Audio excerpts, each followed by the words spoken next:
Ce soir, on parle d'effondrement de dynastie, d'une décennie de guerre civile, et absolument pas de dragons. On se plonge dans la légende de Fa Mulan, la célèbre guerrière qui connut un destin bien différent de celui de la princesse Disney.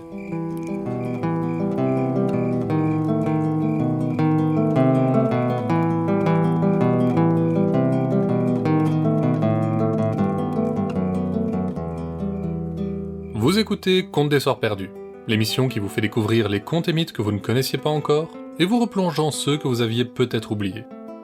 Pour ce 14e épisode, je vous invite à découvrir les aventures de la plus célèbre des guerrières, Mulan.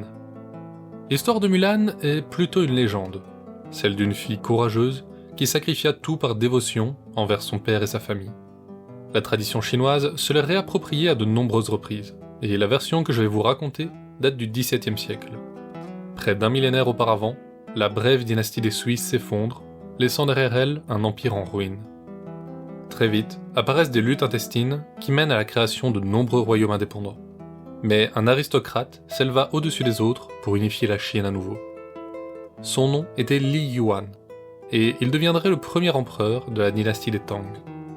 Mais à l'époque, la puissance des forces rebelles devait le contraindre à chercher l'appui des nations alliées, dont un petit khanat qui bordait le fleuve Jaune. Le khanat de Chituzhui, dominé par le khan Heshana. Très vite, ce dernier leva une armée pour soutenir Li Yuan, un homme par famille, et ce, même dans le petit village où vivait une jeune fille qui allait voir son destin changer à tout jamais.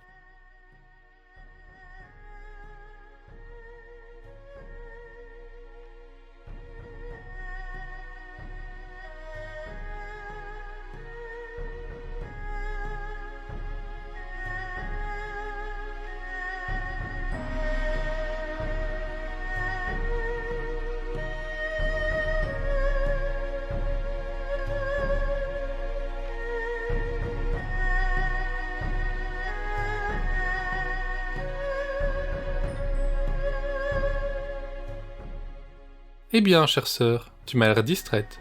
Un garçon t'aurait-il tourné la tête ? Faut-il que mère contacte la marieuse ? Comme tous les jours, Mulan travaillait avec sa sœur sur un des petits métiers à tisser à pédales que possédait la famille. Comment peux-tu penser à de telles futilités ? Le khan a ordonné qu'un homme par famille rejoigne ses troupes. Ça veut dire notre famille aussi. Si c'est la volonté du khan, et qui ira ? Notre frère n'a que 7 ans, et père... Des larmes mouillèrent les yeux de la jeune fille. Sa sœur posa une main apaisante sur son bras. Père ira très bien. Il a déjà vu des guerres et s'en est toujours sorti. Père est malade. Son corps est fatigué de toutes les guerres qu'il a vues. Il ne reviendra pas. Après un silence, la sœur ajouta : Nous ne sommes que des femmes, Mulan. Nous devons nous en tenir à ce qu'on connaît et espérer son retour. Mulan ne répondit pas. Dans son esprit, commençait à se former un projet insensé. Ce soir-là, elle alla voir ses parents. « Père, vous êtes un homme extraordinaire, mais les guerres du passé vous ont usé. Vous ne reviendrez pas de celle-ci. Mais moi, je vous ai observé toute ma vie. Je possède des talents que pas une fille ne peut se vanter d'avoir. Je suis rapide avec une épée, et je monte mieux que n'importe quel homme du village. Je suis rusé, je m'en sortirai. » Le père, en entendant ces mots, se leva d'un bond, furieux. Il n'arrivait même pas à croire qu'ils aient cette conversation. Il n'était pas question que sa plus jeune fille connaisse la guerre. Il s'apprêtait à quitter la pièce, quand sa femme l'attrapa doucement par la manche. « Mon cher époux, notre fille a raison. Votre corps est épuisé, mais elle est forte. Elle s'en sortira. » Il fallut une bonne partie de la nuit pour le convaincre, et le reste pour adapter son armure à la fine stature de Mulan. Sa sœur coupa délicatement ses longs cheveux de soie. Tout le monde au village savait que la famille Fa n'avait pas de fils de l'âge de combattre. Alors, elle partit avant le matin, et voyagea seule pour rejoindre les troupes directement au camp. Pendant plusieurs jours, elle suivit la route difficile qui longeait le fleuve Jaune, pour finalement atteindre l'immense campement du khan Heshana. À son arrivée, elle fut présentée au général, qui l'observa d'un œil dédaigneux. Le ventre serré, elle se dressait aussi haut que ses 15 ans lui permettaient, affichant toute l'assurance qu'elle pouvait trouver en elle. Mais le général se contenta de lancer « Celui-là sera bon pour la ligne de front. » Mulan n'était vue que comme de la chair à canon. Pendant plusieurs semaines, elle s'entraîna avec les autres soldats de l'armée de Chituzhui. et arriva bientôt le jour de la première bataille. Mulan était dévorée par l'angoisse. Un soldat plus âgé, la voyant, lança moqueur. « Eh bien, gamin, terrifié par le combat, tu aimerais peut-être rentrer chez tes parents. » La jeune fille lutta alors pour faire disparaître la peur de son visage, et répondit « Je n'ai jamais peur. » Au loin, le général hurla des ordres, et elle reprit le cri de ses camarades sans en avoir entendu un mot. L'heure était venue, et elle s'élança avec les autres. La bataille était féroce, mais avec sa petite taille et son agilité, Mulan manœuvrait aisément au milieu de ces grands guerriers portant de lourdes armures. Avec une efficacité redoutable, elle éliminait ses ennemis sans qu'ils ne parviennent à la toucher. Bientôt, les troupes du Khan remportèrent leur première victoire, mais de nombreuses autres batailles suivirent. Les combats s'enchaînaient inlassablement, et même en dehors de ces derniers, la vie était difficile. Les privations étaient constantes, les nuits courtes. Et Mulan, plus encore que les autres, ne connaissait pas de répit, toujours inquiète que son identité soit découverte. Pourtant, au milieu de ce chaos, elle ne se contenta pas de survivre. Elle prospéra. Toujours attentive aux tactiques mises en place, elle consacrait chaque instant libre à tout apprendre de la stratégie militaire. Toujours en première ligne, loin des officiers, c'était désormais elle qui menait ses compagnons. Et les hommes qui la suivaient étaient ceux qui se sortaient le mieux des combats. Même le général, qui ne l'avait regardé que comme de la chair à canon, lui accordait désormais sa confiance, écoutait et même recherchait son avis. L'armée n'avait pas connu une seule défaite majeure, et Mulan commençait à penser qu'elle pourrait vraiment rentrer chez elle, et peut-être même se marier. Mais ses espoirs ne devaient pas durer. Les troupes du Khan finirent par se heurter aux rebelles Xia, les plus redoutables guerriers de Chine, menés par le général Do Jiande. Alors que l'affrontement approchait, Mulan sentit que quelque chose n'allait pas. Les rebelles étaient chez eux, ils connaissaient le terrain, et il n'y avait même pas besoin de le connaître pour voir qu'ils n'étaient pas favorables aux troupes alliées. Quand les cris de guerre retentirent et que les ennemis dévalèrent les collines, elle comprit que la victoire n'était même pas une option. Tout ce qu'ils pouvaient faire était se battre pour s'en tirer. La bataille fut sanglante, et une écrasante victoire pour les rebelles Xia. Nombre des compagnons de Mulan moururent ou furent faits prisonniers, ce qui, sous les Xia, était un sort moins enviable que le premier. La guerrière, elle, faisait partie des seconds. Au fil des années, elle s'était forgée une solide réputation, et elle fut amenée à la tente du général. À nouveau, l'angoisse serra ses entrailles. Cette convocation ne pouvait signifier qu'une exécution immédiate. Mais lorsqu'on la fit entrer dans le pavillon, sa surprise fut telle qu'elle oublia sa peur. Comment était-ce possible ? Face à elle, installée sur le siège central, ne se tenait pas le général, mais une femme. Une femme qui, comme elle, portait armes et armure. Mais celle-ci ne portait aucun déguisement, et tous semblaient la respecter profondément. « Qui est-ce » murmura Mulan. « Xianyang » répondit une voix derrière elle. Elle était la fille du général Jiande, mais seule sa propre valeur au combat lui valait le respect qu'on lui témoignait. « Faites-le avancer, que je vois à qui j'ai affaire. »« Toi, je t'ai vu pendant les combats. Tu te battais plus férocement pour protéger la vie de tes hommes que la tienne. Un tel guerrier ne sera pas traité comme un vulgaire prisonnier. Menez-le à une tente, et assurez-vous qu'il ait de quoi manger et se laver. » Mulan n'arrivait pas à croire qu'elle échappait à l'exécution. On la mena à la tente, mais dans un premier temps, elle ne parvint pas à se détendre. Jusqu'à ce qu'on amène l'eau chaude. Depuis des années, elle n'avait pas eu un instant de paix. Elle se laissa glisser dans le bain, savourant de pouvoir enfin se défaire du déguisement qui était devenu comme une deuxième peau. Enfin, elle coula dans le lit et s'endormit profondément. Au matin, Do Xianyang fit irruption dans la tente. Mulan se redressa et fit un geste vers l'armure de son père. « Tu n'auras pas besoin de ça. Viens, j'ai quelque chose à te montrer. » Elle déposa des vêtements de femme et sortit. Mulan la rejoignit rapidement, habillée d'une simple robe. Dans le camp, des regards interloqués de la part des prisonniers se levaient vers les deux femmes, particulièrement vers Mulan. Xianyang l'emmena pour une longue marche jusqu'au sommet d'une colline voisine. Là, elle lui montra ce que cette dernière cachait. Des rires d'enfants montaient d'un petit village, en tout point semblable au paisible hameau du Khanat de Chituzhwe, où avait grandi Mulan. Des paysans partaient aux champs, pendant que les femmes tissaient, et, dans les rues, des enfants zigzaguaient entre les bêtes de somme. C'est pour eux que nous nous battons. Nous sommes en paix ici, mais nos ennemis veulent venir détruire tout ça. J'ai besoin de gens comme toi pour m'aider à les défendre. Joins-toi à moi, protégeons-les ensemble. Je ne peux pas trahir les miens. Je me suis engagé pour défendre ma famille, pas pour me retourner contre eux. Mais en disant ces mots, Mulan avait à l'esprit la souffrance et la destruction que laissait dans son sillage la soif de conquête des Tang. Je ne te parle pas de te tourner contre eux. Nous ne faisons que nous défendre ici. Nous n'avons pas l'intention d'envahir qui que ce soit. Il y a de nombreuses familles comme la tienne ici. Bats-toi pour elles. Et bats-toi sous ton vrai visage. La jeune femme prit son temps avant de parler. Quand elle prit la parole, c'était d'une voix sereine et solennelle. Nous étions ennemis, mais tu m'as épargné et accueilli comme une invitée. Je me battrai à tes côtés pour protéger les tiens. De retour au camp, les deux guerrières se lièrent au sein d'une cérémonie de Lao Tang, un rituel chinois qui liait deux femmes pour la vie. Il s'agissait du pacte le plus important qui pouvait unir deux personnes en dehors du mariage, et elles le scellèrent de leur sang, en se jurant mutuellement fidélité et assistance. Elles étaient désormais sœurs de sang. De ce jour, Mulan se battit fièrement sans artifice aux côtés de Qianyang pour le peuple Xia. Les années passèrent, et elle devint l'une des leurs au plus profond de son cœur. Elle avait sincèrement à cœur de protéger cette province et la vie si paisible que menaient ses habitants. Sur le champ de bataille, rien ne pouvait arrêter les sœurs guerrières, et leur réputation se répandit dans toute la Chine.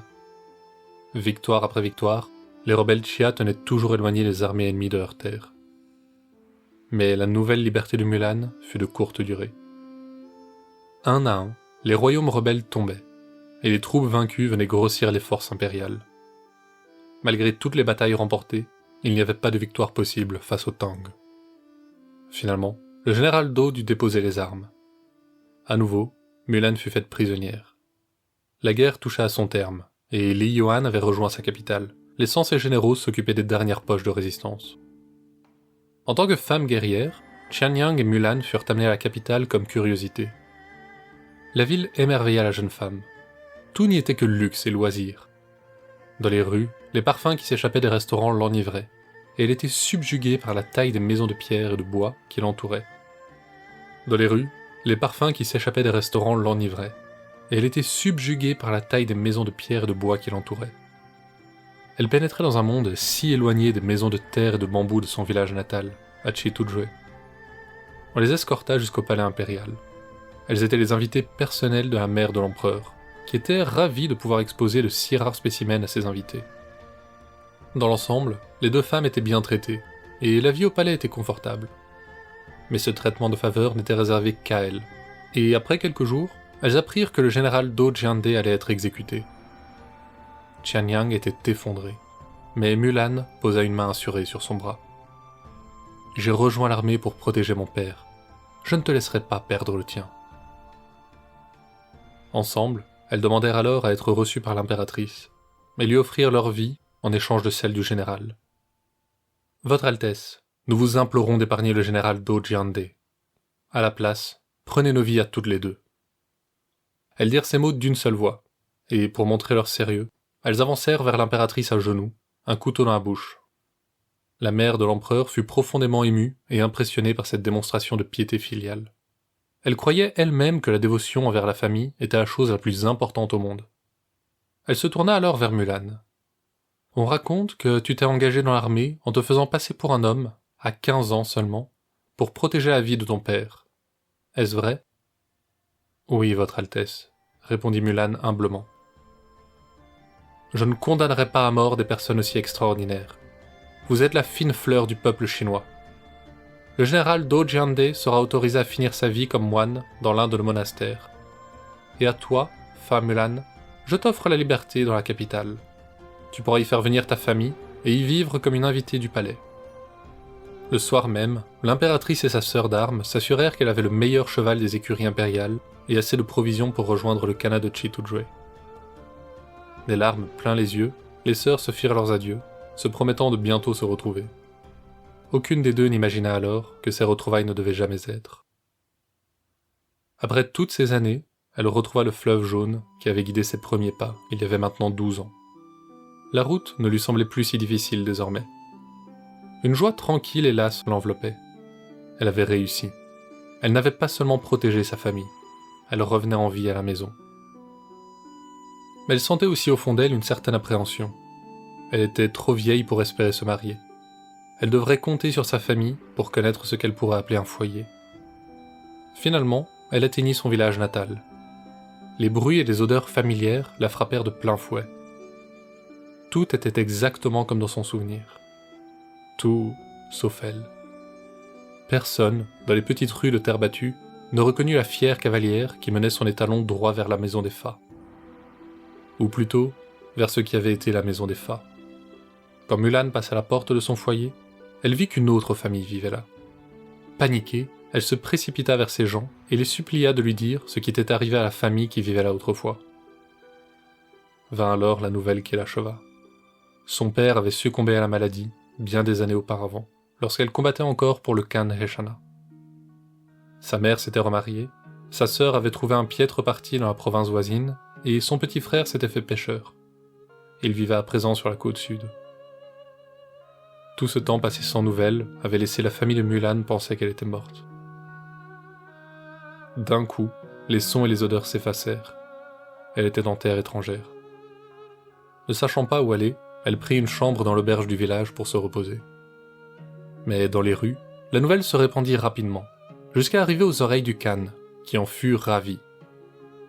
Celle qui s'était faite passer pour un homme pour rejoindre ses armées, qui avait gagné la confiance de son général avant de la trahir pour rejoindre les rebelles, celle qui s'était faite une réputation de guerrière dans tout le pays avec sa sœur d'armes, revenait maintenant chez lui, sans mari ni famille. Aujourd'hui, il allait enfin la posséder. Au matin, un messager se présenta à l'auberge.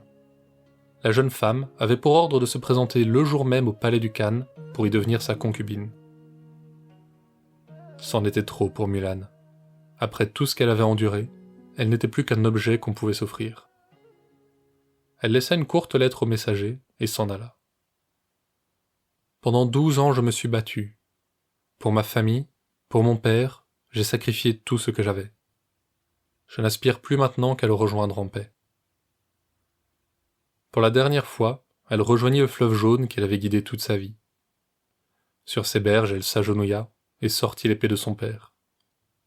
Alors, apaisée, Fa Mulan prit sa propre vie.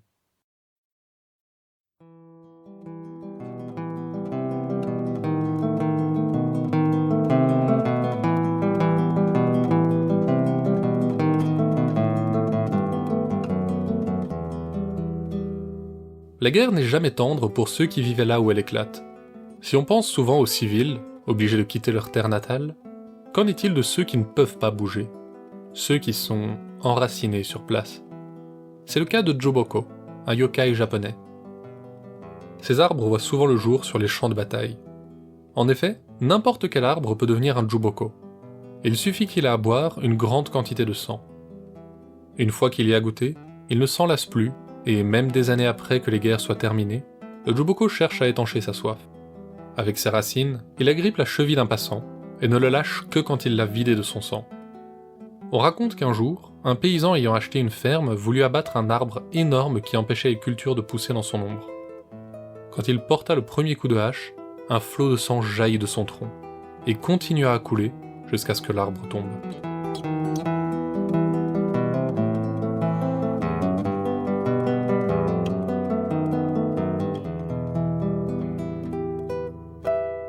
L'histoire de ce soir provient du roman des Sui et Tang, une œuvre composée sous la dynastie des Qing. C'est l'une des réécritures les plus célèbres de l'histoire de Mulan, et celle où elle connaît le sort le plus tragique. Mais malgré tout son héroïsme, Mulan n'est pas à voir sous l'angle moderne de la femme forte et indépendante, car cela nierait une grande partie de ce qui fait l'essence de son héroïsme, le sacrifice. Aujourd'hui, il est courant de voir des femmes dans l'armée, et le trope narratif de la femme forte, qui aspire à autre chose que ce que sa nature de femme lui promet, est encore plus courant. Mais la Mulan traditionnelle n'entre pas dans cette catégorie. Elle ne désire pas partir à la guerre, vivre la vie d'un homme, elle ne se bat pas pour la gloire, et pas même pour elle. Elle souhaite vraiment vivre la vie d'une femme de son temps, se marier et fonder un foyer. Mais pour protéger sa famille, elle sacrifie ses propres désirs. Quand elle rentre chez elle, après 12 années de guerre, elle n'a plus aucun espoir de vivre cette vie qu'elle aurait souhaité avoir. C'est cette abnégation qui fait toute la profondeur du personnage de Mulan, et qui fait qu'au fil des siècles, son histoire continue d'être contée. C'est tout pour ce soir. Conte des Soirs Perdus est une création de Lloyd Blake avec l'aide de Billiana Blake. Vous pouvez nous suivre sur Facebook et Instagram pour plus d'histoires sur les créatures du folklore. L'émission sort sur vos plateformes de podcast, y compris Deezer et Spotify. Et si vous nous écoutez sur Podmust ou Apple Podcast, n'hésitez pas à nous laisser un avis pour qu'on puisse continuer à améliorer l'émission. Malheureusement, pour un temps l'émission ne sortira plus qu'une semaine sur 2, afin de maintenir et améliorer la qualité des épisodes, tout en s'occupant des autres aléas de la vraie vie. Examen, job, tout le reste. Mais pour se faire pardonner, la semaine prochaine on traverse la mer de Chine vers le Japon, pour non pas 2, mais 3 contes traditionnels de la région. On verra que vos obsessions peuvent parfois vous sauver la vie, même si elles impliquent d'absolument tout couvrir de chats, et qu'un amour suffisamment fort ne peut qu'être renforcé par la mort.